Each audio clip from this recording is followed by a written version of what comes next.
बहुत प्राचीन समय की बात है, जब अधर्म बढ़ रहा था और धर्म की रक्षा आवश्यक थी। उसी समय एक दिव्य बालक ने जन्म लिया, जिसका नाम था हनुमान। वे शक्ति के प्रतीक थे, साहस के स्वरूप थे और सबसे बढ़कर भक्ति की जीवित मिसाल थे।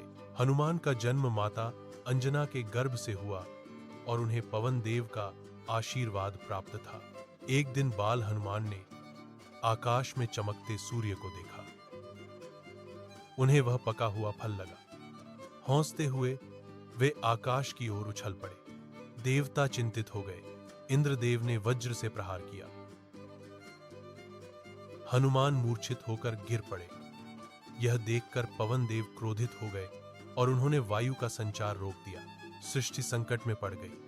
देवताओं ने क्षमा मांगी और हनुमान को अमरता, अपार बल, बुद्धि का वरदान दिया।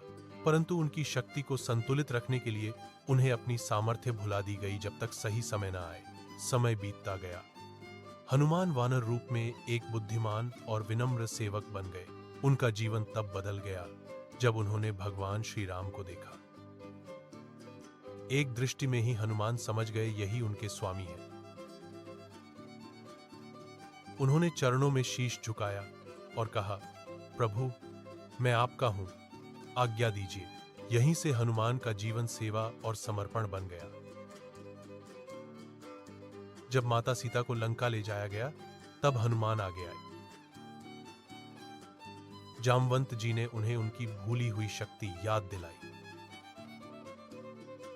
समुद्र किनारे खड़े होकर हनुमान ने विशाल रूप धारण किया और एक ही छलांग में समुद्र पार कर लिया। राक्षस आए, बाधाएं आईं, पर कोई उन्हें रोक न सका। लंका पहुंचकर उन्होंने माता सीता को श्री राम का संदेश दिया और फिर अपनी जलती पूंछ से लंका दहन कर दिया। युद्ध में लक्ष्मण के मूर्छित होने पर हनुमान संजीवनी पर्वत उठा लाए। इतना बड़ा कार्य करने के बाद भी उन्होंने कभी अहंकार नहीं किया। वे कहते थे, यह सब प्रभु श्री राम की कृपा है। किसी ने एक बार पूछा, हनुमान, श्री राम आपके हृदय में कहां है? हनुमान ने अपनी छाती चीर दी। अंदर श्री राम और माता सीता विराजमान थे।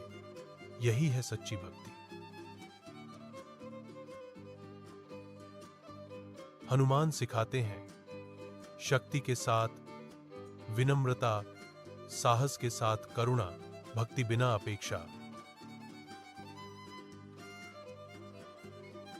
जहां सच्चा विश्वास होता है, वहां असंभव भी संभव हो जाता है।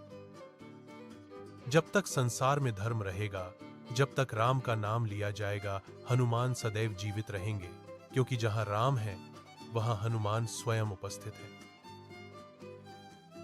यह कथा आपके हृदय को छू गई हो तो कृपया हमें फॉलो करें और सब्सक्राइब करें और भी दिव्य कथाओं के लिए। जय हनुमान।